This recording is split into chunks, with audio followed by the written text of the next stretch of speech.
हम हिंदी के, हिंदी सबको प्यारी।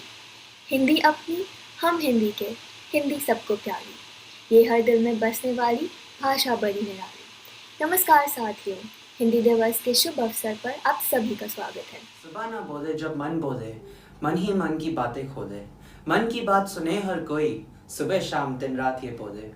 तो आइए इस मौके पर सबसे पहले सुनते हैं अपने वरिष्ठ गुरुजनों की मन की बात। नमस्कार दोस्तों, हिंदी दिवस के शुभ अवसर पर मैं अपनी बात अपनी ही एक कविता के माध्यम से शुरू करना चाहता हूँ। कविता है मातृभाषा। हम उस भाषा में चुप हैं जो हमें आती है। हम उस भाषा में चुप हैं जो हमें आती है।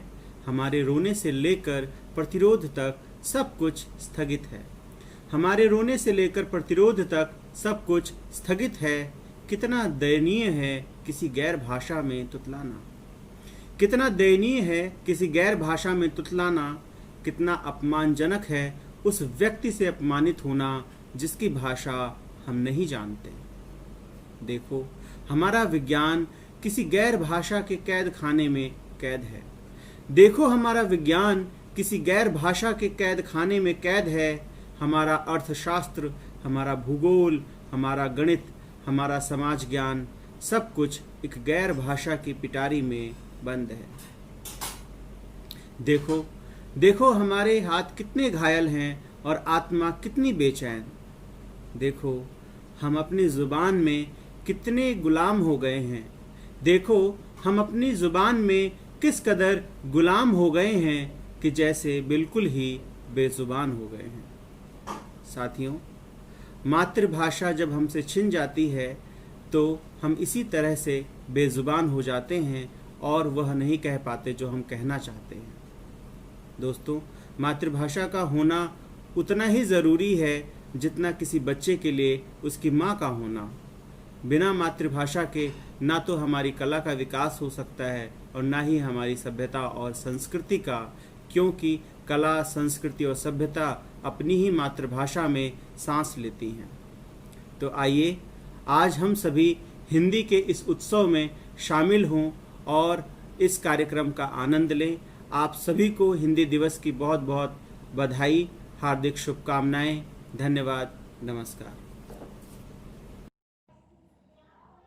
नमस्कार। मैं अपनी बात भारतेंदु हरिश्चंद्र जी की कविता निज भाषा उन्नति की पंक्तियों के साथ शुरू करना चाहूँगा। निज भाषा उन्नति अहे सब उन्नति को मूल, बिन निज भाषा ज्ञान के मिटत न हिय को शूल। अर्थात अपनी मातृभाषा में ही अपनी उन्नति संभव है। जीवन में मिलने वाली सारी सफलताओं का आधार हमारी अपनी मातृभाषा ही होती है।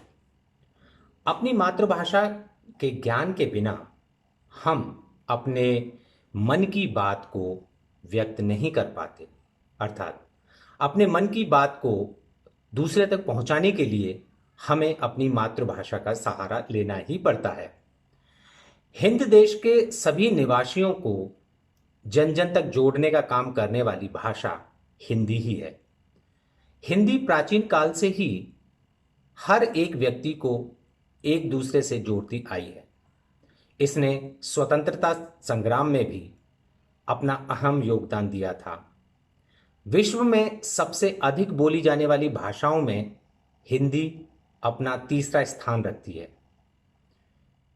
मैं आज हिंदी दिवस के अवसर पर आप सभी से अनुरोध करूंगा कि आइए हम सब मिलकर अपनी मातृभाषा को वह स्थान दिलाएं जिसकी वह असल में हकदार है। धन्यवाद। हिंदी दिवस की आप सभी को हार्दिक शुभकामनाएं। नमस्कार साथियों, हिंदी दिवस के इस कार्यक्रम में आप सभी लोगों का स्वागत है। आज मैं आपको हिंदी दिवस पर हिंदी भाषा की कुछ विशेषताओं से अवगत कराना चाहूँगा जो इसे सभी भाषाओं में एक विशिष्ट स्थान प्रदान करती हैं। हिंदी एक वैज्ञानिक और एक विकासशील भाषा रही है जो इतिहास के कई कालखंडों से होकर गुजरी है और इस लंबे सफर के दौरान इसने अपने आप को परिष्कृत किया है। हमारे प्रथम राष्ट्रपति डॉक्टर राजेंद्र प्रसाद जी का कहना है कि हिंदी चिरकाल से ही एक ऐसी भाषा रही है जिसने मात्र विदेशी होने के कारण किसी शब्द का बहिष्कार नहीं किया। हिंदी का शब्द भंडार बहुत ही व्यापक है। इस भाषा के भीतर आपको विभिन्न भाषाओं के शब्दों की झलक देखने को मिलती है और यह बात कहीं ना कहीं हमें वैश्विक नागरिकता की तरफ भी अग्रसर करती है।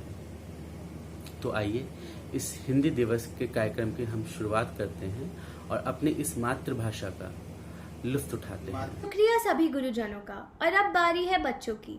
दोस्तों, कहानियाँ कौन पसंद नहीं करता, सभी इनके दीवाने होते हैं। तो क्यों ना शुरुआत करी जाए छोटी सी कहानी से। कहानी प्रस्तुत कर रही हैं आंगी मयूर शाह। और दोस्त, आज मैं आपके साथ एक कहानी शेयर करने वाली हूँ। कहानी का नाम है हंसना मना है। यह कहानी एक लड़की शांति के बारे में है और उसकी सबसे अच्छा दोस्त अरुण। अरुण और शांति खूब मस्ती करते हैं और कई तरह के खेल खेलते हैं। लेकिन एक दिन शांति क्लास में बहुत उदास थी। वह पूरा दिन सर को नीचे रखकर चली और क्लास में किसी के साथ बात नहीं की। उसकी अध्यापिका भी चिंतित हो गई। उन्होंने पूछा, बेटा क्या तुम्हारी तबीयत ठीक है? शांति ने फिर सिर हिलाया लेकिन उनकी तरफ देखा नहीं। शांति के मित्र भी चिंतित हो गए। उन्होंने शांति को हंसाने की बहुत कोशिश की लेकिन उसने सर नहीं उठाया।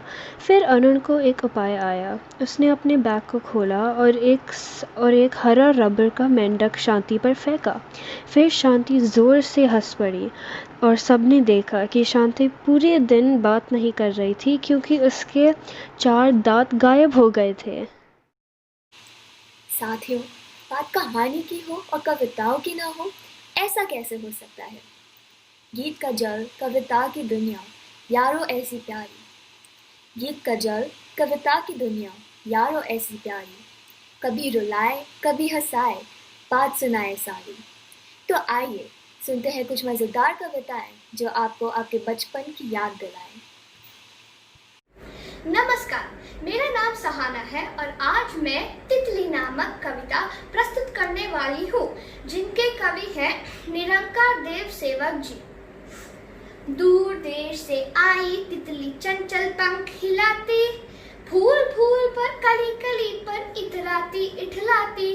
यह सुंदर फूलों की रानी धुन की मस्त दीवानी, हरे भरे उपवन में आई करने को मनमानी। कितने सुंदर है पर इसके जगमग रंग रंगीले, लाल हरे बैंगनी वसंती काले नीले पीले। बच्चों ने जब देखी इसकी खुशियां खेल निराले, छोड़ छाड़ के खेल खिलौने दौड़ पड़े मतवाले। कहां कहां से फूलों के रंग चुरा चुरा कर लाई, आते ही इसने उपवन में कैसी धूम मचाई।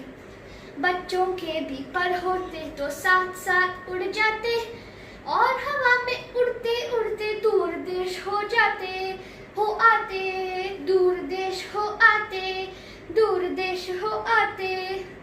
धन्यवाद। नमस्कार, मेरा नाम है अविघ्ना और आज मैं आपको एक कविता प्रस्तुत करने जा रही हूँ। मेरी कविता का नाम है पैसे पास होते तो, और इस कविता के कवि हैं निरंकार देव सेवक। तो आइए सुनते हैं। पैसे पास होते तो 4 चने लाते, 4 में से एक तोते को खिलाते, तोते को खिलाते तो टाउं टाउं करता, टाउं टाउं करता तो बड़ा मज़ा आता। पैसे पास होते तो 4 चने लाते, 4 में से एक घोड़े को खिलाते, घोड़े को खिलाते तो पीठ पर बैठाता, पीठ पर बैठाता तो बड़ा मज़ा आता। पैसे पास होते तो 4 चने लाते, 4 में से एक चूहे को खिलाते, चूहे को खिलाते तो हमारे साथ खेलता तो बड़ा मज़ा आता। धन्यवाद। आशा है कि आपको इस कविता को सुन के मज़ा आया होगा। आपको हिंदी दिवस की हार्दिक शुभकामनाएं। धन्यवाद।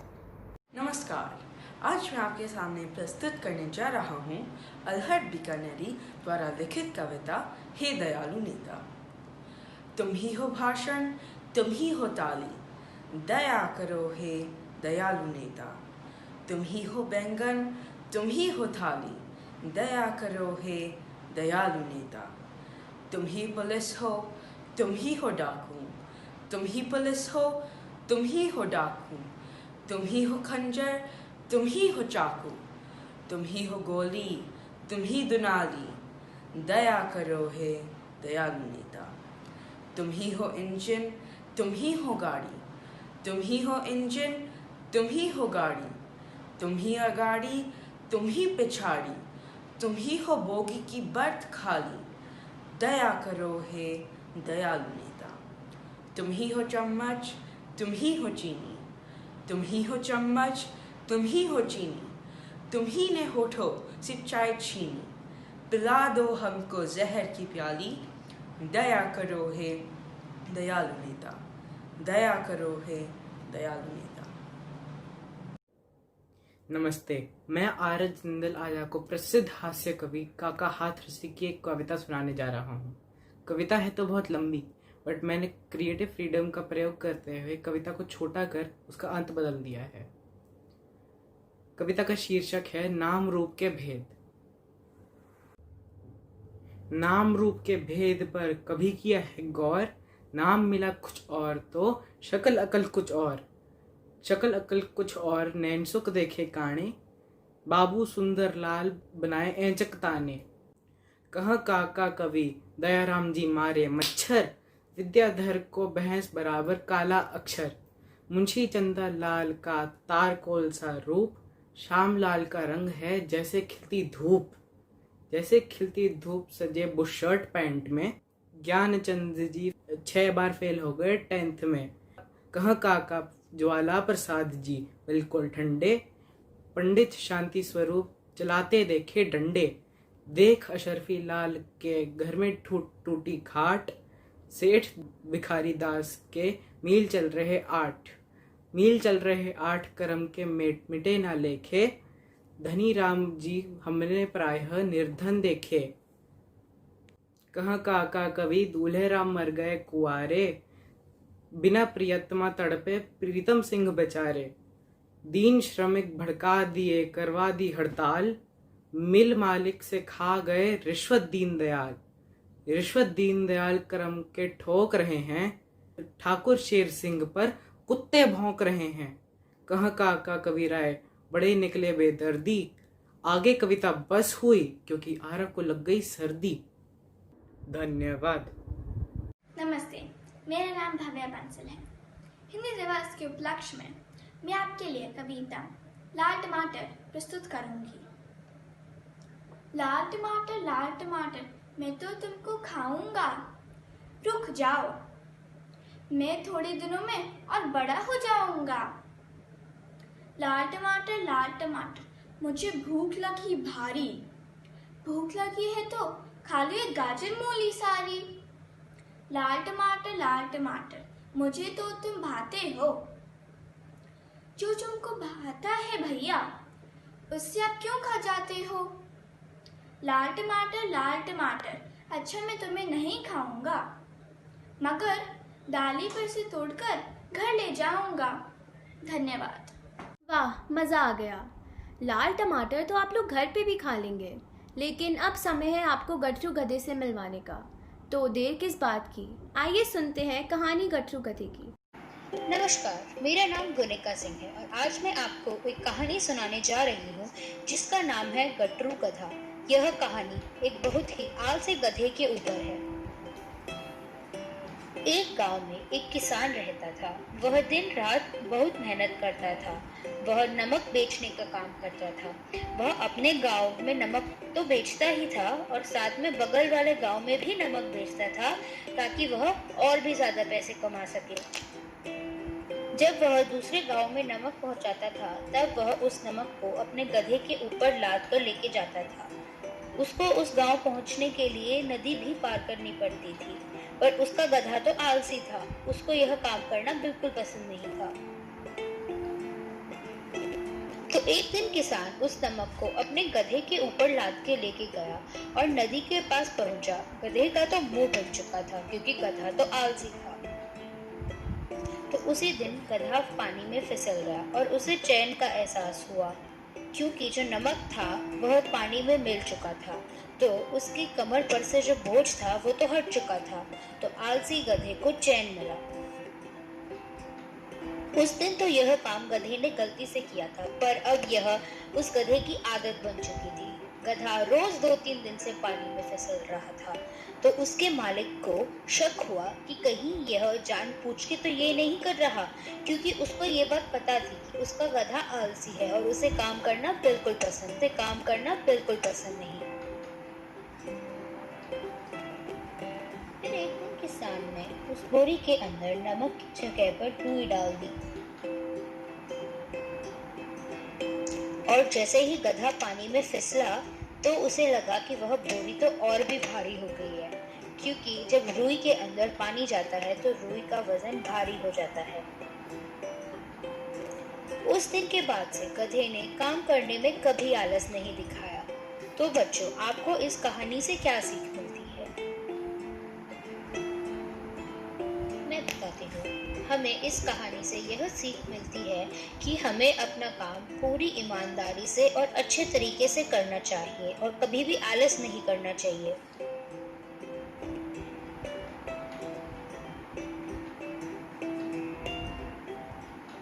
तो आइए साथियों, इसी के साथ लेते हैं एक छोटा सा कमर्शियल ब्रेक। लेकिन ये कोई ऐसा वैसा ब्रेक नहीं, इसे हमारे छात्रों ने मिलकर बनाया है, ख्याति जाट और सारा गौतम ने। हर जगह तो पानी और साबुन हमारे पास होता नहीं है, तो क्या किया जाए?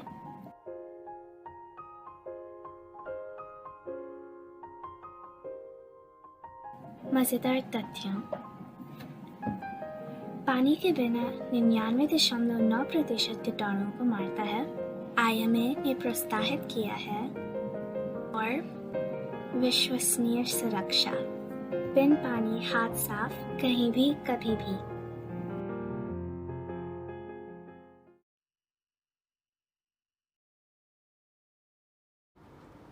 ब्रेक के बाद आपका स्वागत है। तो आइए आपको ले चलते हैं केशव सैनी के किचन में, जहाँ पे वह हमारा इंतजार कर रहा है।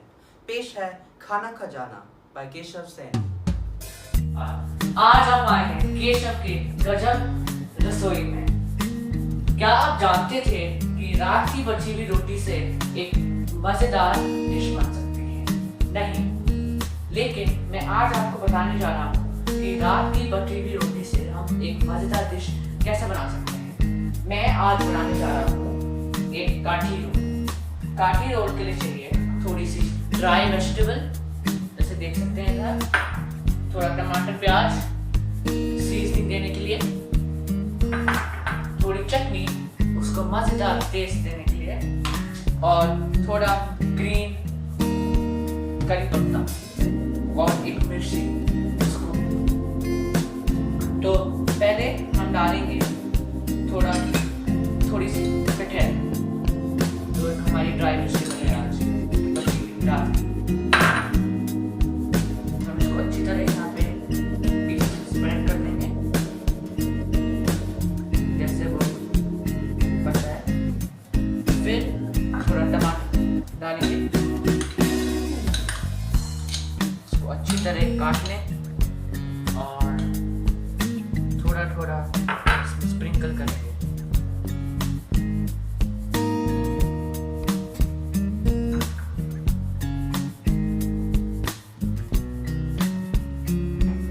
हम बहुत बार लेफ्ट ओवर बचे हुए खाने को ऐसे ही कचरे में डाल देते हैं, लेकिन हमें पता नहीं कि वो खाने को वापस भी खा सकते हैं। हमें इस काठी रोल को अब ठीक से स्टोर करने का सबसे बड़ा चीज़ है कि हम उसको फ्रिज में डाल देंगे, लेकिन अगर हम फ्रिज में डालेंगे तो ये जल्दी से खराब हो सकता है और फिर ये वापस कचरे में चला जाएगा। इससे बेहतर है कि आप इसे अभी के अभी खा लें। तो इससे थोड़े से प्याज डालेंगे, जैसे ही थोड़ा स्वादिष्ट हो जाए।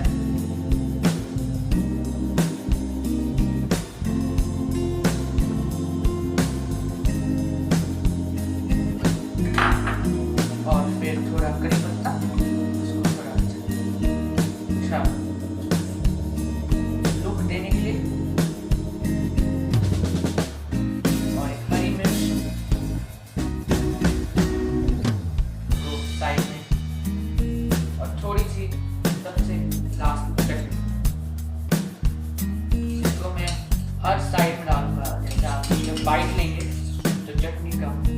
का टेस्ट कर सकते हैं। ये देखिए एक काठी रोल जिसमें मैं अब इसको रोल करने वाला हूँ।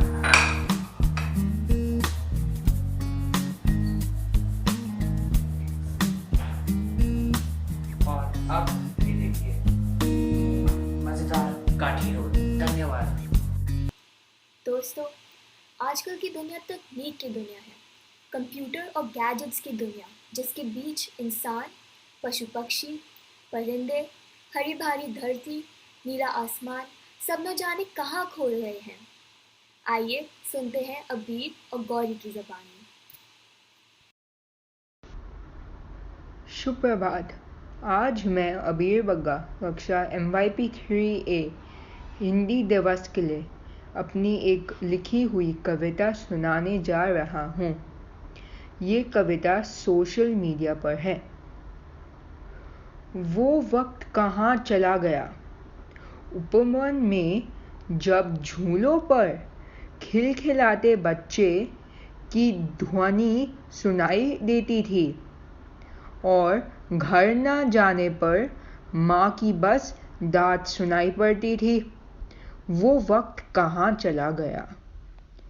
अब तो बस वो छोटा स्क्रीन और उस पर चलती छोटी छोटी उंगलियां, या तो इंस्टाग्राम पर फोटो डालने की जल्दी या टिकटॉक पर अपना प्रदर्शन डालना। घर से ना निकलने पर माँ की बस डांट ही सुनाई पड़ती है। वो वक्त कहाँ चला गया जब एक साथ परिवार पिकनिक पर जाया करता था और साथ बैठकर शक्तिमान और चित्रकार पूरे परिवार का मनोरंजन होता था। वो वक्त कहाँ चला गया। अब सोशल मीडिया ही परिवार क्यों बन गया। साथ बैठकर भी हम अकेले हैं, क्योंकि अब अपने सोशल मीडिया पर ही रिश्ते बनाकर बैठे हुए हैं। वो वक्त कहाँ चले गए जब रिश्ते हम इंसानों में देखते थे, जब एक साथ बैठकर कंधों पर हाथ यार के साथ डालकर अपने दोस्तों के साथ बैठते थे, सुख दुख बांटते थे और एक दूसरे का हाथ देते थे। वो वक्त कहाँ चला गया। बस अब बहुत हुआ ये सोशल मीडिया। अब वक्त है कि हम जान लें कि हमारी दुनिया नहीं यह सोशल मीडिया। असलियत ही दुनिया है हमारे आसपास की जीती जागती दुनिया, जहाँ प्यार है बेशुमार और हमारे लोग हैं जिन्हें कहते हैं हम हमारा परिवार। वह वक्त अब वापस लाने का वक्त आ गया है।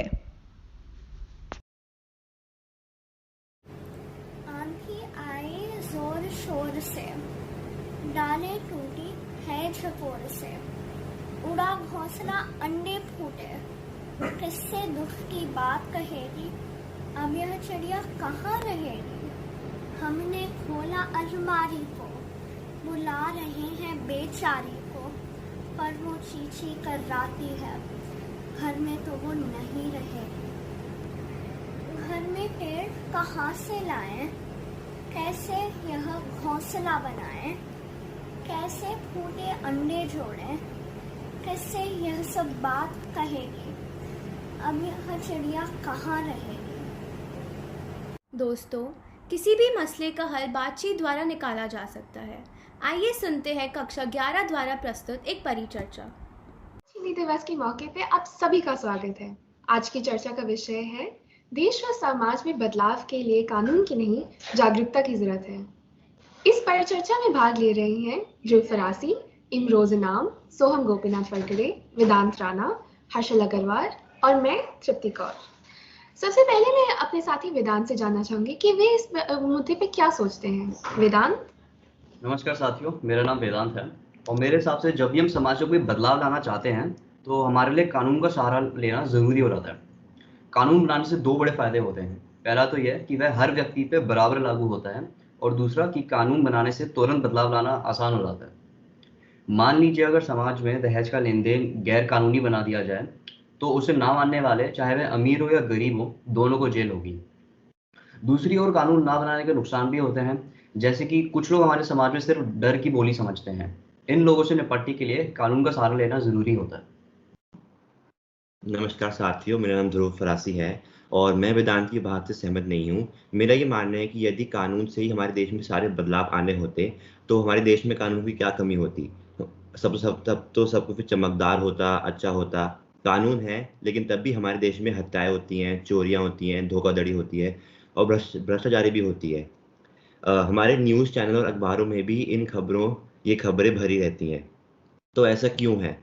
अभी हाल ही में निर्भया कांड के चारों आरोपियों को फांसी मिली थी, लेकिन इसके बावजूद भी महिलाओं के खिलाफ अपराधों में कोई कमी नहीं आई। अब आप लोग ही मुझे बताइए, क्या हमारा कानून बेअसर और लाचार नहीं है? जैसा कि ध्रुव ने कहा, कानून बेअसर व लाचार है। मैं इस बात से सहमत नहीं। कानून बेअसर व लाचार नहीं, बल्कि इसे ऐसा बनाया जाता है। सैकड़ों साल अंग्रेजों ने हम पर राज करा और वो भी कानून की मदद से हुआ। अगर उन्होंने भी कानून का सख्ती से लागू करा, तभी कोई असर देख पाए। ऐसा ही हमें भी आज करना चाहिए। अगर पुलिस प्रशासन अपना काम सही वक्त पर करे या जो लोग कानून का पालन नहीं कर रहे उनको दंड मिले और कोर्टों में सही वक्त पर सुनवाइयाँ हो, हमारा कानून तभी बेअसर व लाचार नहीं कहलाता।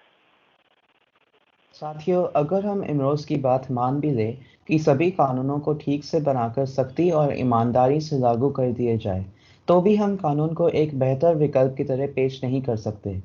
इसके पीछे यह कारण है कि कानून भले ही सही बात के लिए बनाया गया हो, लेकिन उसे डंडे के जोर से ज़बरदस्ती लागू नहीं कराया जा सकता। लोग उसका पालन तभी तक करते हैं जब तक उन्हें पकड़े जाने का डर रहता है, लेकिन जैसे ही उस कानून से बचने का कोई रास्ता मिल जाता है तो वे कानून तोड़ने से बाज नहीं आते। हमारे देश में आज भी कानून के बावजूद कम उम्र में बच्चों की शादी कर दी जाती है और शादी में दहेज का लेन देन होता है, और साथ ही साथ पर्यावरण से जुड़े कानूनों को भी तोड़ा जाता है। मैं हर्षल की बात से सहमत हूँ। यदि हम गलत चीज़ों के लिए बड़े पैमाने पर जागरूकता के कार्यक्रम चलाएं, तो हमें अधिकतर कानूनों की ज़रूरत ही नहीं पड़ेगी। हमें लोगों को ये बताने समझाने की ज़रूरत है कि किसी बदलाव की ज़रूरत ही क्यों है। किसी लड़के व लड़की की शादी 21 व 18 साल क्यों है? लड़कियों को पढ़ाना ज़रूरी क्यों है? दहेज लेना क्यों गलत है? सड़क पे या नदी में कूड़ा कचरा करना क्यों खतरनाक हो सकता है? मुझे लगता है कि जैसे जैसे हम बेहतर नागरिक बनते जाएंगे, वैसे ही इन अधिकतर कानूनों की ज़रूरत हमें कम होगी। शुक्रिया सोहम। मुझे लगता है कि हमें इस मसले पर एक संतुलन बनाने की ज़रूरत है। हमें कानूनों की भी ज़रूरत है और जागरूकता की भी। यदि हम सिर्फ जागरूकता पर ही ध्यान देंगे तो हमारे समाज में ऐसे अपराधी भी तो होते हैं जिन्हें सुधारने के लिए कई साल लग सकते हैं, लेकिन इस बीच वे समाज को काफ़ी नुकसान पहुंचा सकते हैं। इन्हें रोकने के लिए और समाज को इनसे बचाने के लिए पुलिस और कानून की भी ज़रूरत होती है। वहीं दूसरी ओर अगर हम सिर्फ कानूनों की बात करें तो सिर्फ उससे भी काम नहीं चल सकता, जैसे कि सोहम ने कहा। इसलिए कानून के साथ साथ जागरूकता कार्यक्रम चलाने की बेहद ज़रूरत है। सभी प्रतिभागियों का शुक्रिया। आप सभी को हिंदी दिवस की शुभकामनाएं। तो दोस्तों, ये थी परिचर्चा और चलते चलते अब सुन लेते हैं एक और कहानी जिसे सुना रही हैं तृप्ति और शिवांगी। कहानी विद्यालय। ये कैसा स्कूल का नाम है?